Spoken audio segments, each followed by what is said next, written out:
はい。皆さん、こんばんは。ジローです。本日も僕のポッドキャストを聞きに来てくださり、ありがとうございます。皆さん、最近はどんな調子でしょうか？いや、今日も僕のポッドキャストを聞きに来てくれて本当にありがとう。いや、本当に日本はね、最近とても暑いよ。超暑い。今もね、若干汗かいてるよ、僕は。夏が本格的に近づいてくるよね。近づいてくるよねっていうか、本格的に近づいてるよね。そうなんだよ。で、本当にね、僕が住んでいる東京では、この1週間で気温がものすごい変わりましたね。いや、本当に全然違う、1週間前とは。もうびっくりする。だけどね、頑張ります。ポッドキャスト、頑張ります。皆さんは今ね、眠りに入ろうとしている人が多いと思うので、あまりうるさすぎないポッドキャストになるように頑張ります。今まで何回かポッドキャストを撮ってきたんだけど、気づいたことが一つあるんだよね。僕が気づいてしまったことが一つあります。僕のポッドキャストについて気づいたことが一つあります。ポッドキャスト、僕の場合は、1時間のポッドキャストを撮ることが多いんですよ。それで、その1時間の中で、後半になるにつれて、僕のテンションが上がってる気がします。喋ってる間に、テンションが上がってきて、興奮してきてしまって、声を荒げてる場面が多いと思うんですよね。僕のポッドキャストを、睡眠導入として使ってくださっている方、本当に多いと思うんですよ。本当にそういう方、多いと思うんですけど、あの、僕の声うるさくないですか？いや、僕の声がうるさいんじゃないかなって、すごい心配なんですよね。僕もたまに自分が撮ったポッドキャストを、聞き返すことはあるんですよ。で、聞き返してみて気がつくんです。あれ、俺の声、どんどんうるさくなってねって気づきます。だからね、皆さんの睡眠導入になるような、そんな素晴らしいポッドキャストをと撮れたらなと思ってます。僕もまだまだポッドキャスト初心者なんで、皆さんの実りのあるポッドキャストを作るために頑張ります。で、毎日毎日トライアンドエラーだと思うので、失敗を犯しながらもね、より良いポッドキャストを作っていけるように、日々改良を重ねてまいりますので、皆さんどうぞこれからも僕のポッドキャスト聞いてください。絶対に聞いてください。はい。そんな感じですね。僕は相変わらずテンションが高くて申し訳ないです。でもね、やっぱり、夏になってくると、ちょっと体力が奪われるよね。体力がないと日本の夏は乗り切れないと思います。はい。だからね、僕も体力をつけるように、毎日頑張ってるんですよ。僕は毎日頑張ってるんです。僕はね、できるだけジムに行くようにしてます。ジムに行って体を鍛えてます、僕は。うん。でね、毎日はね、厳しいんだけど、できるだけ毎日行くようにしてますね。はい。仕事で疲れてしまった時とかは、翌日に行かないことがありますけど、できるだけジムに行こうとしてます。はい。ただね、僕にも欠点があって、朝にしかジムに行けないんですよ。というか、夜にジムに行ったことがありません。そうなんですよ。なんか夜って元気残ってなくないですか？夜にジム行くっていう人います？ジムに行かなくてもいいんですけど、夜に体を鍛えてるっていう人いますか？そこのあなたもしかして夜に体鍛えてますか？僕にはね、それができないんですよ。いや、それができないっていうか、試そうとしていません。うん。夜にジムに行くとか、夜に体を鍛えるっていうことが、とても怖いんですよね。うん。ジムって力いっぱい出さなきゃいけないじゃないですか。で、そんな時に、夜の疲れたタイミングで、自分の100%のパフォーマンスが発揮できるとは思えないんですよ。うん。だからね、僕はジムに行くときはいつも朝にジムに行ってます。はい。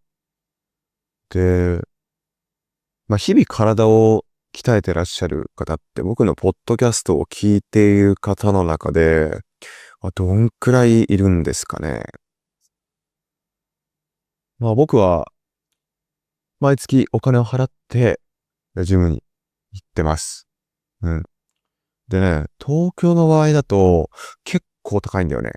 いや、結構高額なんだけど、海外のジムの料金を知らないから、世界的に見たら高いのか安いのかわからないな。うん。でもね、東京の、24時間営業のジムの場合、だいたい、7000円から1万円はするんじゃないかな。うん。そう思うね。うん。東京みたいな都会は結構料金が高いかな。田舎の方に行くと、もうちょっと料金が下がってきます。うん。でね、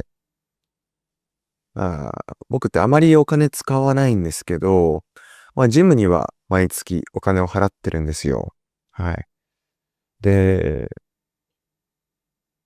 なんで自分に通っているのかという理由について、話そうかなって思います。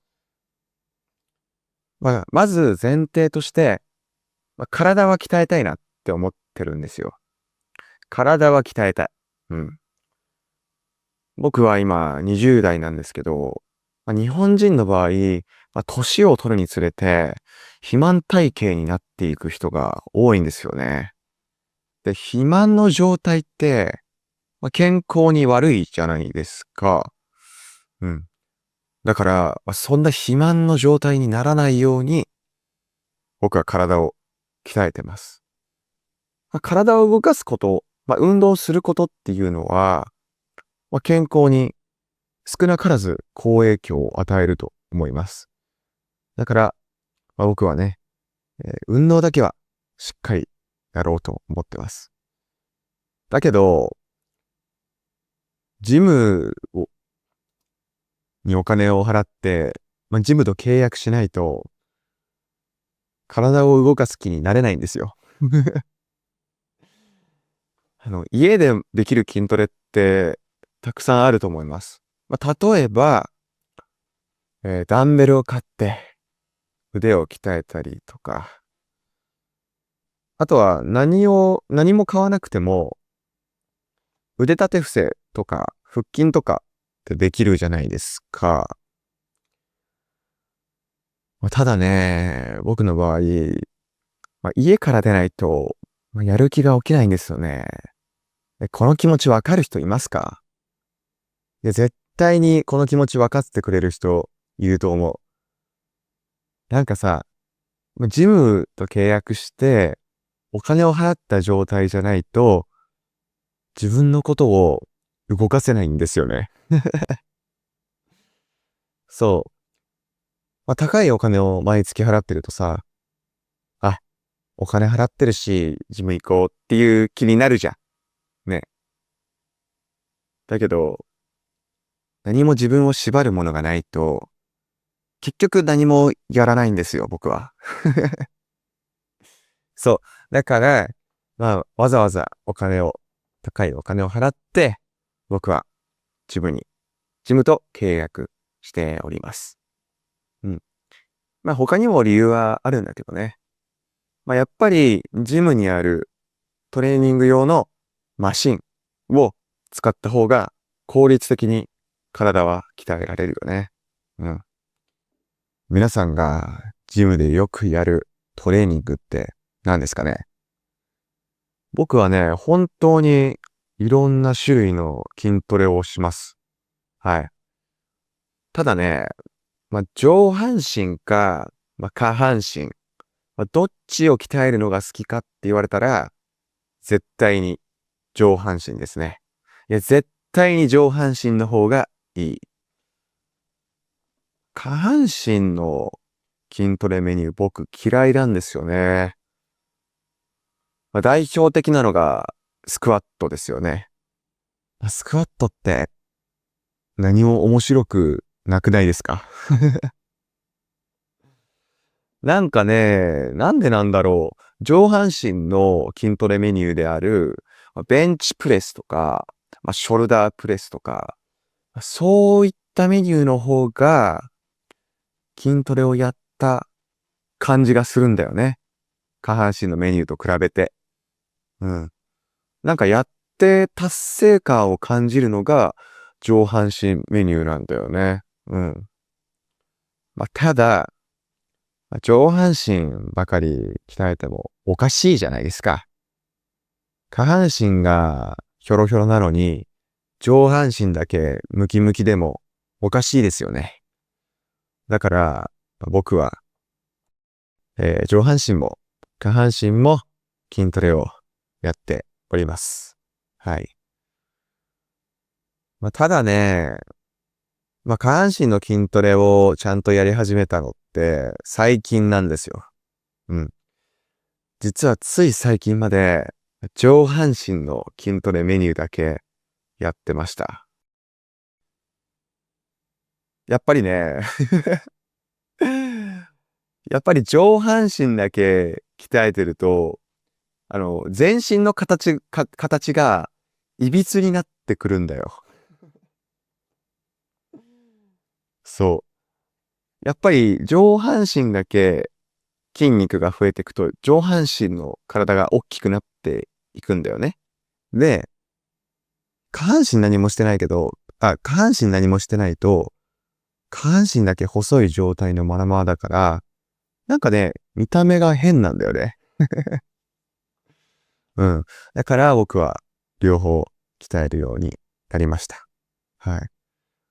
でもね、僕が上半身だけ鍛えてた理由が実はあります。うん。僕はもともと下半身が結構太い部類だったんだよ。だからね、それがちょっと自分の中ではコンプレックスだったので、自分の中で、悩んでいた部分ではあったので、上半身だけ鍛えることにしました。うん。だから、本当はそういうちゃんとした理由がありました。でもやっぱり、これね、面白い男女の違いだと思うんだけど、これは僕の一意見なんですけど、男性は上半身を中心的に鍛えて、女性は下半身を中心的に鍛えてると思うんだよ。あれってなんでなの？でさ、やっぱり僕は男だから、上半身の方が下半身メニューよりもやってて楽しいんだよね。うん。ってことは、やっぱり女性は下半身メニューの方がやっていて楽しいのかな。ね、多分そういうことだよね。うん。だからね、男女の違いって面白いなって思ってます。今の時代さ、やっぱり男女の垣根をなくそうとしていってるじゃん。でも男女って少なからず違うところがあるから面白いよね。うん。昔の、日本の固定概念的な考えでいくと、男は青色が好きで、女は赤色が好きみたいな、そういう固定概念があるんだよ。で、僕もそうなんじゃないかなって思ってるんだけど、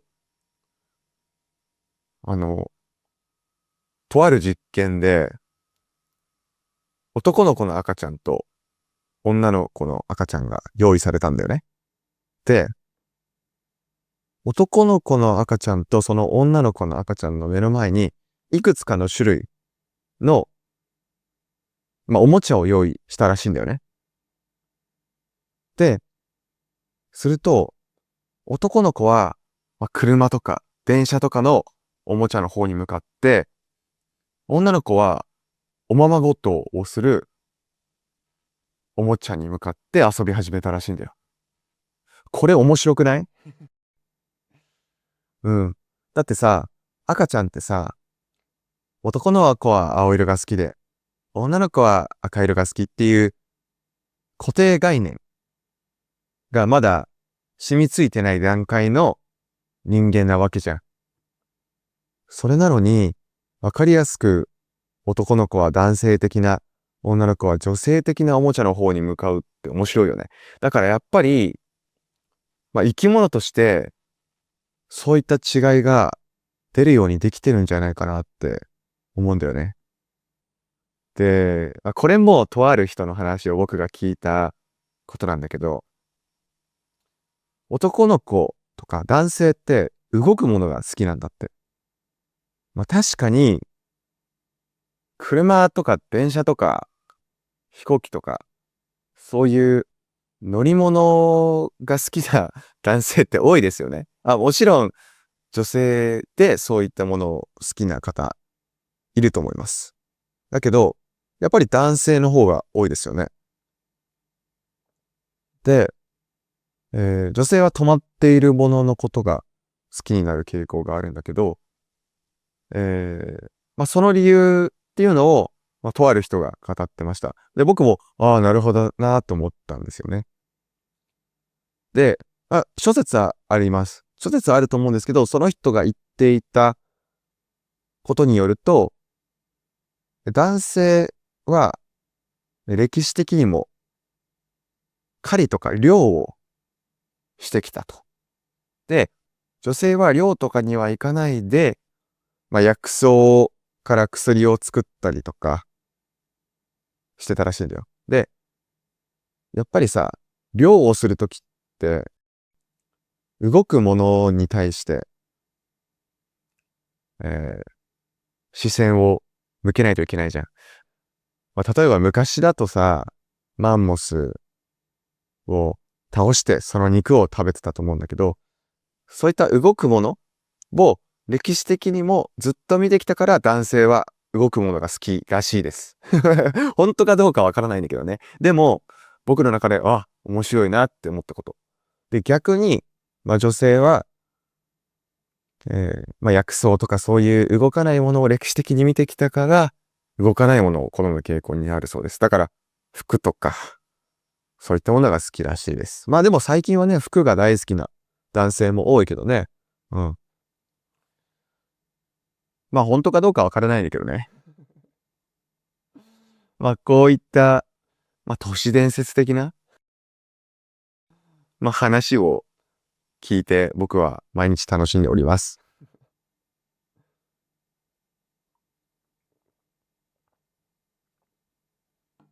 なんかジムとか体を鍛える話題からすごい別の方向に進んでしまったね。うん。僕がジムに行ってる理由は、さっき話したみたいに、健康のためなんだけど、健康のために僕が絶対に譲れないものはもう一つあるね。それは食事。そして朝ごはん。みんなさ、朝ごはんちゃんと食べてる？朝ごはん食べた方がいいと思うよ。一人一人考えがあるから別に僕の考えを強要するつもりはないんだけど、やっぱりね、食事って唯一の人間のエネルギー摂取方法だから、僕はね、欠かさず朝ごはんを食べています。はい。でもね、僕の友達とか、僕の周りの人ではね、やっぱり朝ごはんは食べないっていう人多いんだよね。うん。でもその人たちも別に健康に暮らせてるから、もしかして朝ごはんって食べなくてもいいのかな。うん。でもね、朝ごはんは絶対に僕は食べてます。で、絶対にタンパク質は取るようにしてるね。うん。やっぱり体を鍛えてるからさ、鍛えた分だけ、筋肉がついてほしいんだよね。だから、筋トレをした後はちゃんとプロテインを飲むようにしてるし、日々の食事でも、納豆とか、鶏肉とかそういったタンパク質はちゃんと取るようにしてます。はい。皆さんも栄養には毎日気を使っていますか？うん。なんか、お母さんみたいなアドバイスをしちゃったけど。お母さんって偉大だよね。最近本当にそう思うんだよね。お母さんっていつでも僕のことを心配してくれるんですよ。ちゃんとご飯食べてるとか、ちゃんとたくさん寝てるとか、そういったアドバイスをしてくれるんですよ。今は別々に暮らしてるんですけど、常に僕のことを思って、メッセージを送ってくれたりするんですよね。あれすごいですよね。うん。やっぱり、我が子を持つと、いろいろ考え方変わるんですかね。皆さんの中で、お子さんをお持ちの方って、どのくらいいますか？うん。あのね、僕は自分の子供がいません。はい。僕はね、自分の子供がいないんで、子供を持った人の気持ちになることはできません。はい。ただ、自分の子供を見てみたいなと思いますね。うん。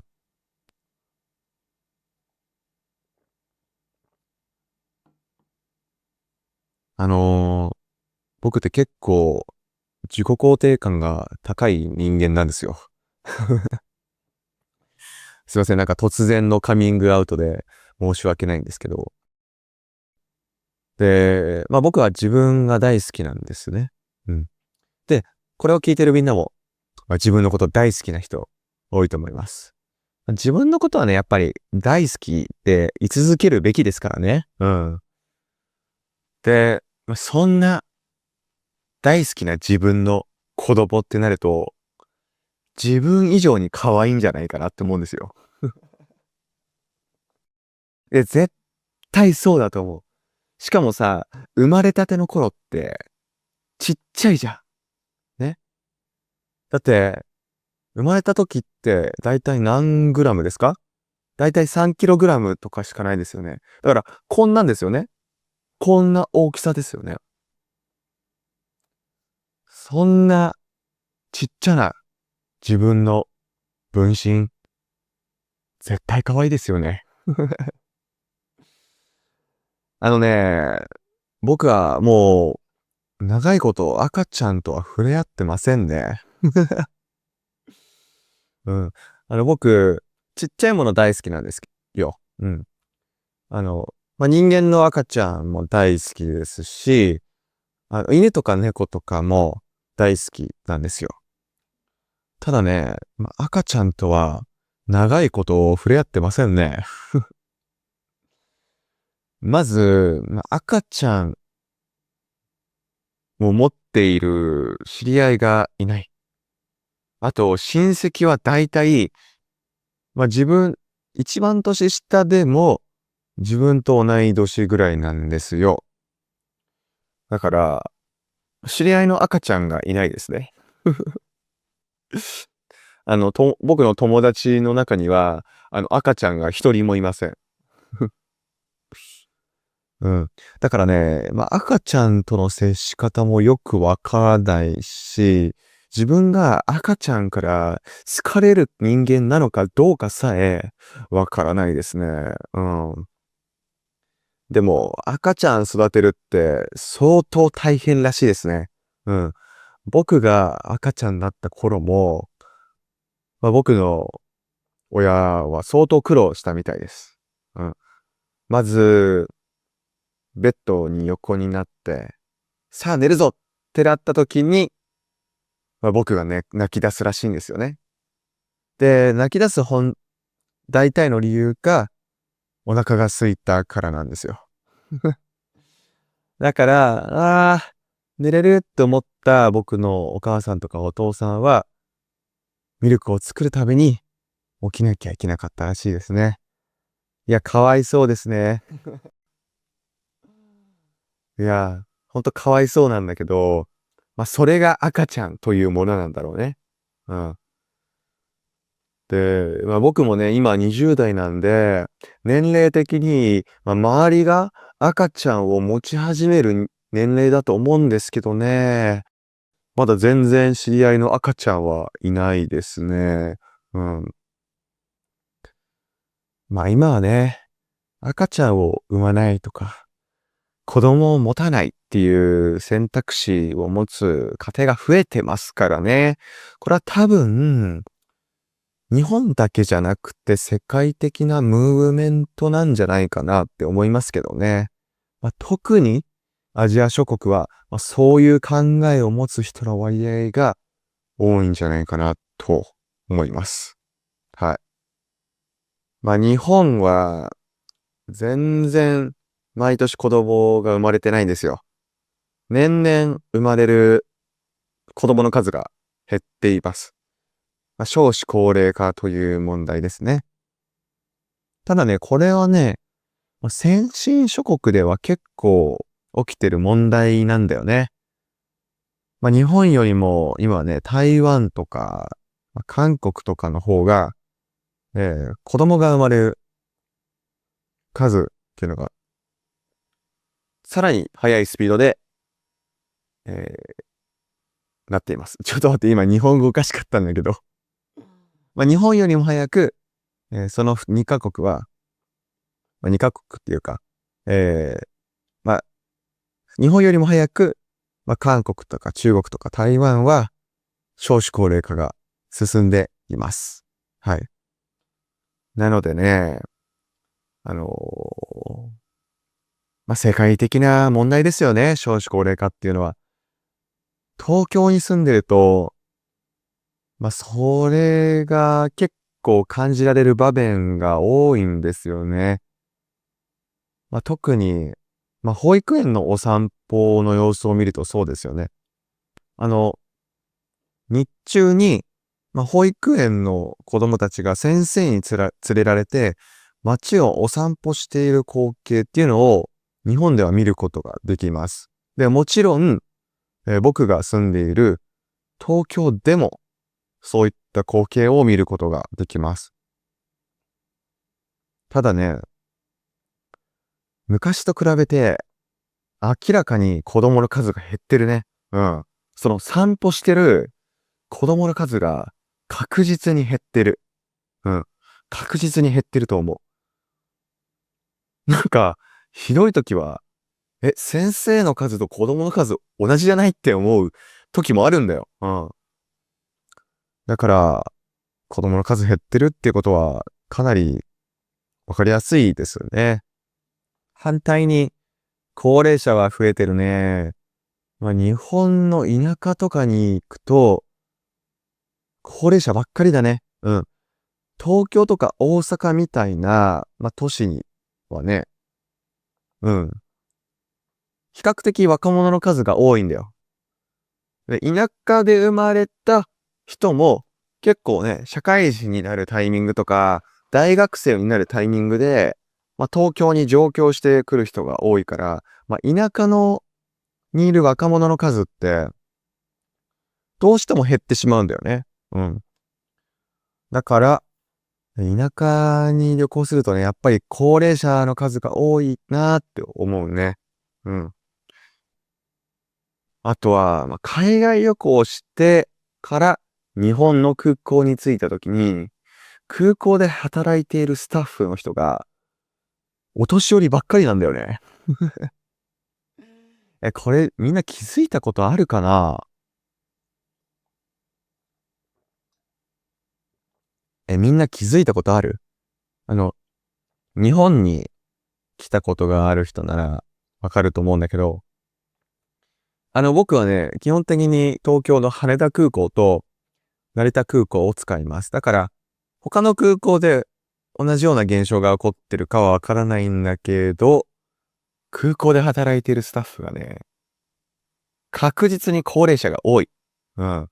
これはね、絶対にそうだと思う。うん。だから、日本に来るとね、目に見えてわかりますよ。少子高齢化というものが。うん。で、働く世代の人口の割合がどんどん減ってきてね、日本の経済が停滞するんじゃないかっていう不安が、日本の国民にはあるよね。うん。だからね、それをね、日本の政治家もだいぶ危惧してます、今は。で、その解決策として、考えられているのが、外国人の労働者を受け入れることだよね。で、日本ってね、移民に対してすごい消極的な国の一つだと思うんだよ。うん。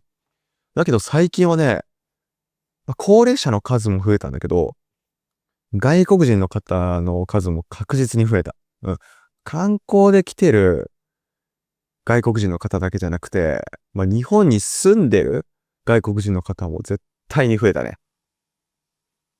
だから多分ね、日本に住むためのビザの、そういう条件も緩くなってるんじゃないかな、昔と比べて。うん。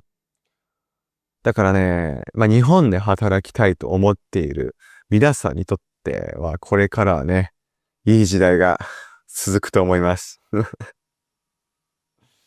はい。そうだと思います。はい。なんか、なんでこの話してるんだっけ？だって最初、筋トレの話してたよね。そうだよね。筋トレの話をしてて、その後に何の話したんだっけ？やっぱりさ、今、このポッドキャストが始まって、30分経ったぐらいなんだけど、30分も経つと、何を話したか忘れちゃうね。あれ、もしかして認知症かな？そう、認知症で思い出したんだけどさ、高齢者になると、っていうか、年を取ると認知症になるじゃん。ね。で、日本ってね、やっぱり認知症が結構大きな問題なんだよね。日本って世界で確かね、一番寿命が長い国なんじゃなかったっけ？ちょっと待って。ファクトチェックする必要があるね。確かそうだと思うんだけどな。世界の寿命のランキングを調べましょうか。2023年に WHO が、世界の平均寿命ランキングを出しています。あ、よかった。日本が世界の平均寿命で第1位ですね。で、平均寿命が84.3歳らしいです。はい。で、2位がスイスで83.4歳。で、3位が大韓民国で83.3歳。で、第4位がシンガポールで、第5位がスペインです。いや、アジアとヨーロッパがすごい優秀だね。そう。だからね、日本人って長生きするんですよ。で、長生きすると、認知症になる確率も増えるじゃないですか。だからね、認知症にならないようにしたいよね。認知症になるとさ、自分の子供とか、孫にも迷惑かけることになるじゃん。やっぱり介護って大変だと思うんだけど、介護をしてもらってる時に、自分が、認知症になって、孫の顔を忘れたりとか、または自分がその日ご飯を食べたのかどうかさえ忘れてるようじゃ、いろんな人に迷惑かけちゃいますよね。うん。だから、認知症にはならないように、常に頭を使い続けられるような、そんな人生でいたいなと思いますよね。でね、僕の、祖父母はみんな認知症じゃないね。すごいね。で僕は今20代だから、僕の祖父母もね、ある程度の年は取ってるんだけど、まだ認知症じゃないね。だからすごいね。結構年を取ると認知症になっちゃう人って多いんだけどね。うん。そう。だからね、認知症にならないように、頑張りたいと思います。またね、こうやって話したいトピックが見つかっちゃうとさ、話している途中でも、こうやって脱線しちゃうんだよね。ごめんね。そう。もう最初筋トレの話をしてたのに、こうやって別の話に移り変わっちゃうんだよ、気づいたら。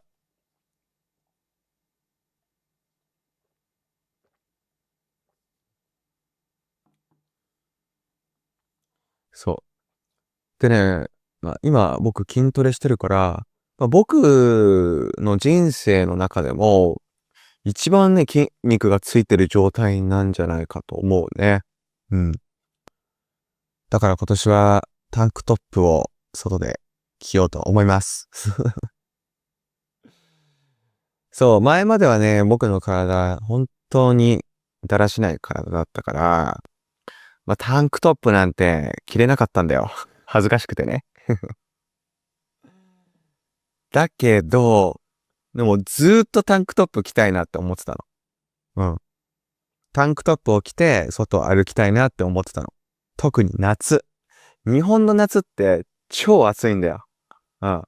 だから、こうやって半袖を着てても暑いわけ。うん。だからこの袖がいらないなと思ってさ、タンクトップ欲しいなと思ってたんだけど、なぜタンクトップを着るにふさわしい体つきじゃなかったからさ、買ってませんでした。ただね、今年はタンクトップを着ようかなって思ってます。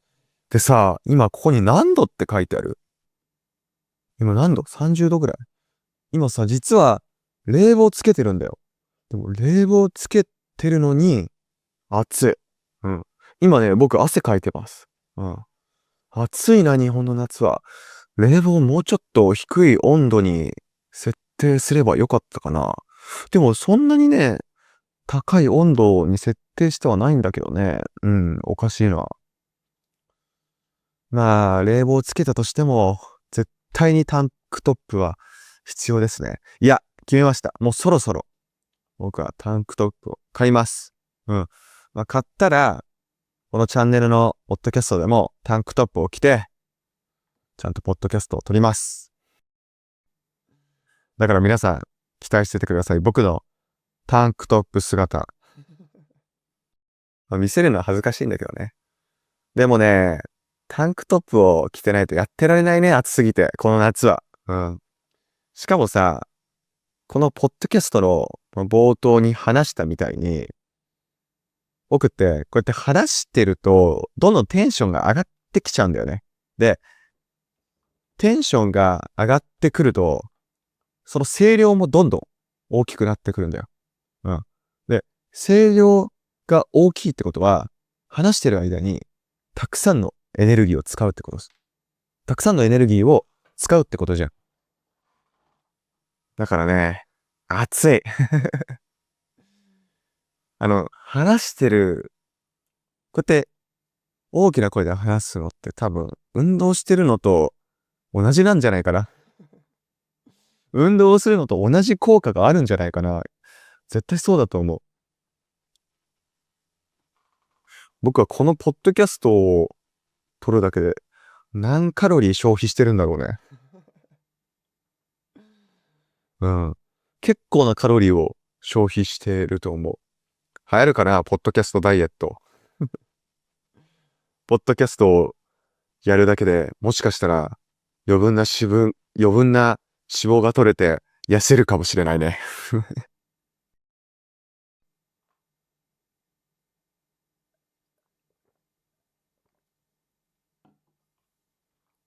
まあさっき僕がジムに行ってるって話をしたんだけど、でも僕は基本的に家から出るのはあまり好きじゃないんだよね。あの、筋トレは別だよ。筋トレは家の外に出ないとやる気にならないんだけど、まあそれ以外のことは全部家で済ませたいね。うん。もちろん、まあ旅行とかは好きなんだけど、まあ日々の生活はずっと家でいいかな。うん。まず仕事とかもね、家でやるのが一番集中できる。うん。あの、日本だと、まあ、海外でもそうだと思うんだけど、まあ、カフェに行った方が集中できるっていう人が結構多くいるんだよね。みんなはどう？家とカフェ。じゃあ、三つ選択肢を用意しました。家とオフィスとカフェ。ごめん。四つ選択肢を用意することにする。家とオフィスとカフェと、図書館。どれが一番集中できる？多分、カフェって答える人結構多いと思うんだよな。だってさ、日本で、まあ、例えば有名なスターバックスとかそういうコーヒーショップに行くと、みんなね、何かしら作業してるんだよ。うん。で、そういうカフェって、あの、コンセントの穴、ソケットが用意されてることが多いから、充電しながら作業してるからずっとその場から動かない人が多いんだよね。でもね、僕不思議なんだよ。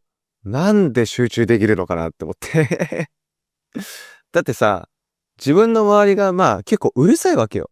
で、他のお客さんがいるからさ、なんか他のお客さん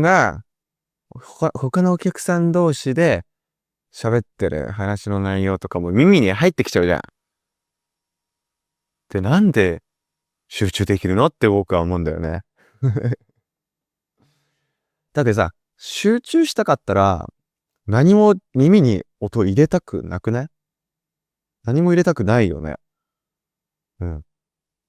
だけど、まあ僕の友達なんかは、そういう雑音が逆に集中力を高めるって言ってました。意味わかんない。いや、全く意味わからないんだよね。え、そんな僕の友達と同じような考えを持っている方いますかね？います？いや、全く理解できないな。あとはね、こうやって言う人がいます。あの、他人から見られてるって思った方が集中できるって言う人もいるんですよ。なんで？いや、なんか、他人から見られて集中できないな、別に。うん。僕はね、完全に自分の世界に入り込みたいんですよ。作業するときは。だから、今、人に見られてるかなとか、あの人僕のこと見てるかなとか、そういったことは考えたくないんですよね。もう100%自分が今行っているタスクに集中したいんですよ。うん。だからね、他の人に見られている状態っていうのは、僕にとっては別に集中力を高める状態ではありませんね。ああ。みんなはさ、カフェに行って、カフェに行った方が集中できる。あとね、家だといいことはね、足とかをすごいだらしない状態にできるんだよね。うん。あの、まあ、足をテーブルに上げたりとか、あとはたまにベッドで横になったりとかできるじゃん。でもさ、かえってそれできないじゃん。一回その椅子に座ったら、ずっとその姿勢をキープしなきゃいけないわけじゃん。それがね、僕は耐えられないんだよ。やっぱり、定期的にベッドで寝るっていう行為を挟みたいし、自分の足をね、自由な状態にしてたいね、ずっと。うん。で、日本でね、足に関して、ん人々がやっちゃいけないことがあるんだよ。人々が外でやっちゃいけないことがあるんだけど、何かわかる？それがね、貧乏ゆすりってやつ。みんな貧乏ゆすりって知ってるの？これが足だとすると、こうやって揺らすこと。揺らすっていうか、こうやって、膝を上下にする行為のことを貧乏ゆすりって言います。で、海外の人も結構それよくやると思うんだよな。うん。だけどね、日本だと貧乏ゆすりってあまり良くないこととして捉えられてます。うん。なんかね、貧乏ゆすりをやると貧乏になるって言われてます。迷信なんだけどね。うん。だけどね、僕貧乏ゆすり結構好きなんですよ。もう日本人失格だろうって感じなんですけど、貧乏ゆすり好きなんですよ。ただ、貧乏ゆすりって、家の外でやるとちょっと恥ずかしいことなんですよ。例えば、目上の人がいる前で貧乏ゆすりをするっていうのは、比較的日本だと失礼なことなんですよね。なんか、その人をせかしてるように捉えられてしまいます。うん。うん。だから貧乏ゆすりっていうのは、あまりやらない方がいいね。うん。だけど僕は、貧乏ゆすりが結構好きなんで、カフェに行って貧乏ゆすりやってると、あいつ貧乏ゆすりやってるじゃん、みたいになっちゃうわけなんですよね。だから僕は、そんな貧乏ゆすりをしている僕の恥ずかしい姿を、公然の前でさらけ出さないためにも、家で作業をしております。はい。だからね、家大好きですね、僕は。うん。ずっと家で過ごすことができますね。っていうぐらい、僕の友達はパソコンなんですよね。そう。僕はやっぱりパソコンの目の前にいる時間が、どの友達といる時間よりも長いですね。うん。そんな僕が大好きな家なんですけど、僕のこの家、実は僕のものではありません。はい。僕はね、この家を借りてます。はい。これは賃貸の物件なので、自分のものではないんですよ。だから、ジムと同じように、毎月毎月、大家さんにお金を支払っています。だからこれは自分のものではないので、いつか引っ越さなきゃいけませんよ。はい。もちろんずっとお金を払い続けて住み続けることもできるんですけど、いつかこの建物も建て替えになるじゃないですか。だからね、その時は引っ越さなきゃいけません。うん。皆さんは持ち家持ってます？それとも僕と同じように賃貸に住んでますか？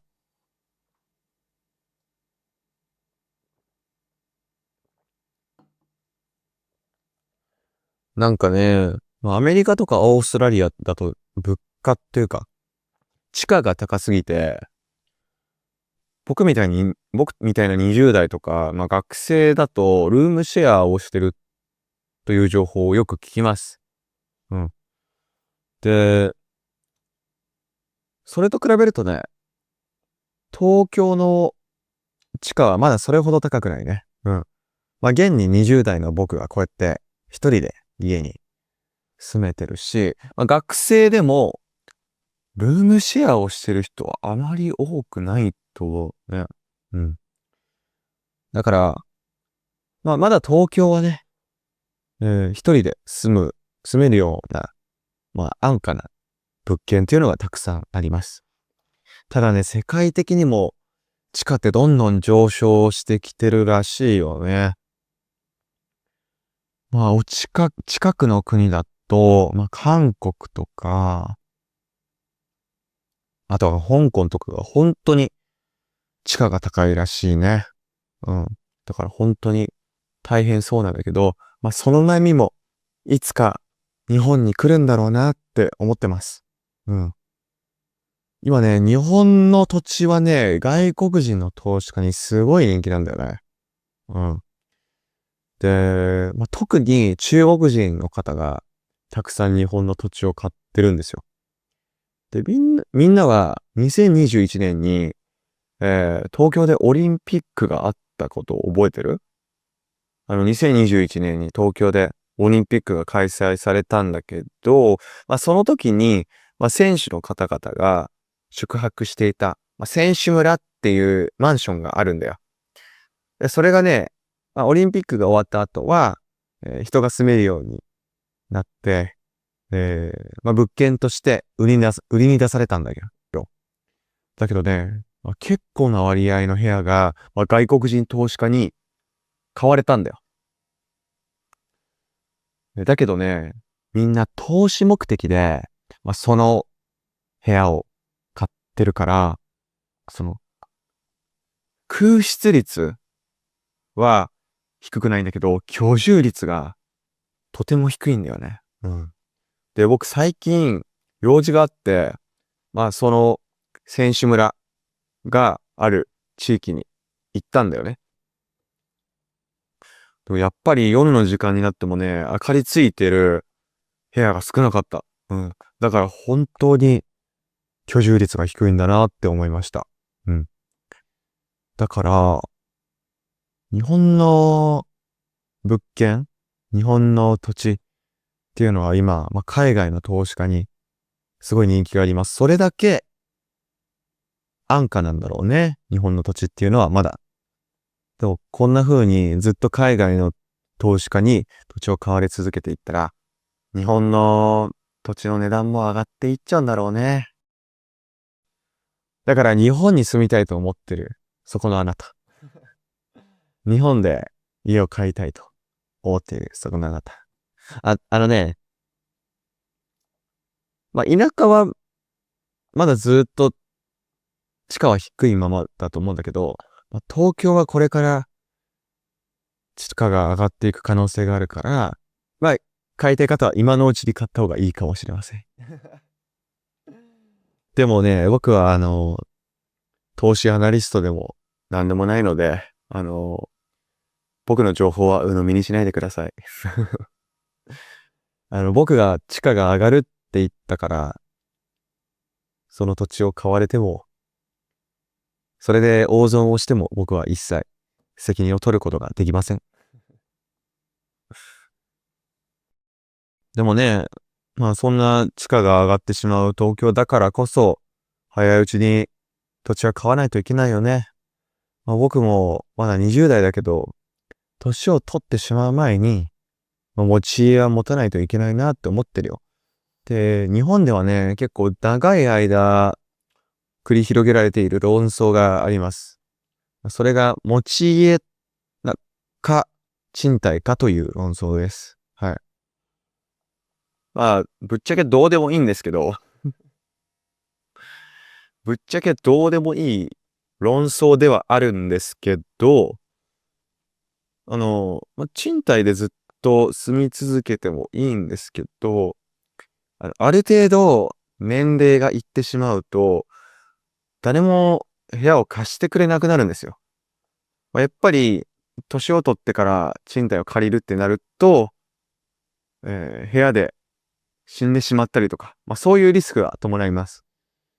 そういう時の、対処とかっていうのは、大家さんにとっては、結構めんどくさいことなんですよ。だから、高齢者の人の賃貸物件への入居というのは結構拒否されるパターンが多いです。だからね、それまでには、自分の家をゲットして、そこに住める状態っていうのを確保することが大事なんだと思うんだよね。うん。でもわかんない。僕はまだ20代で、家を買おうなんてまだ思ってないので、僕の情報が正しいかっていうのはいろんな人に聞かなきゃいけないんだけど、でも僕はそう思ってます。でも実際にね、やっぱりある程度の年齢に行くと、家を買っている、日本人って本当に多いですよ。うん。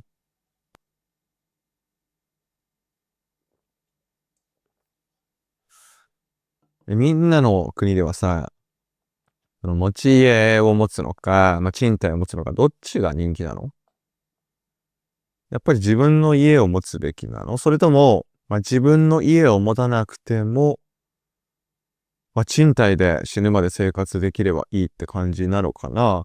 これって、やっぱり国によって考え方違うのかな？うん。で、日本に、これから住みたいなと思っている人に対しての、アドバイスを今からしようと思います。日本ではね、1年の間で、何もかもが4月に始まるんだよ。で、何もかもが3月に終わります。入学式、え入社式、こういったものは、4月に行われます。で、卒業式、卒園式とかは3月に行われます。だから、引っ越しシーズンが3月とか4月なんだよね。だから、その時期って、賃貸とかそういう物件の値段が上がる傾向にあります。だからね、1年って、一番そういう物件の値段が低いのって、6月とか7月なんだよね。だから、そのタイミングをピンポイントで狙って、日本の物件を探すのがね、一番いいと思う。うん。だからもし覚えていて、日本に引っ越ししてくることがあったら、ぜひ実践してみてください。そうなんだよね。でも、どうなんだろう。外国人の方の入居って、日本だとちょっと難しいって聞いたことがあるな。やっぱり、日本語が喋れないとさ、大家さんとのコミュニケーションとかも結構難しくなるもんね。うん。僕は、もちろん日本人だから、まあ、外国人が日本に来てどの程度引っ越して苦労するかっていうのはあまりわからないんだけど、そういう情報を聞いたことがあります。でね、僕が昔ヨーロッパに住んでた時は、大学時代に住んでたんだよね。で、その時は、大学が用意している、寮に住んだから、日本人の僕もヨーロッパに住む、その時、全く苦労しなかったね。うん。だけどやっぱり社会人になってからだとやっぱり大学の寮とかもないからさ、苦労するんだろうね。そういう物件探しっていうのは。うん。でも、特に、外国人だったら、外国人が多いシェアハウスとかっていうのは東京にたくさんあるから、そういった、物件を探してみるのもいいかもしれないね。うん。実はね、実は昔、僕もそういう、外国人がたくさんいるような、えシェアハウスに住んでました。はい。住んでました。でね、その時の、楽しかった思い出、たくさんあるな。やっぱりね、日本人だけどずっと関わってるよりも、外国人の方と関わってた方がやっぱり世界が広がるよね。なんか視野が広くなるよね。やっぱり日本人だけど接してると、日本人のだけの凝り固まった価値観に自分を閉じ込めることになってしまうから、それはあんまり良くないと思うんだよ。で、そういったこともあって、僕はそういう外国人もいるようなシェアハウスに住んでたんだけど、でも最近はね、めっきりそういった機会もなくなったからさ、外国人とたくさん話さなきゃな。うん。なんかね、ぜひ、僕のこのチャンネルでもライブ配信とかして、僕のチャンネルを見てくださってる人とコミュニケーションが取れたらなって思うんだけどね。でもまだね、僕の、チャンネルの登録者数っていうのはそんなに多くないから、あまりね、生放送とかしても集まってくれないだろうから、うん。だからもうちょっと人気なチャンネルになったら考えます。で、僕がシェアハウスで暮らしていた頃のエピソードもたくさん面白いエピソードあるんですが、今日は時間になってしまいました。はい。今日は時間になってしまったので、本日はこれで僕のポッドキャストを終わりにしたいと思います。皆さん楽しんでいただけましたかね？ぜひ、次回のポッドキャストも聞きに来てね。これで、ポッドキャスト終わりにします。皆さん、聞いてくれてありがとう。バイバーイ。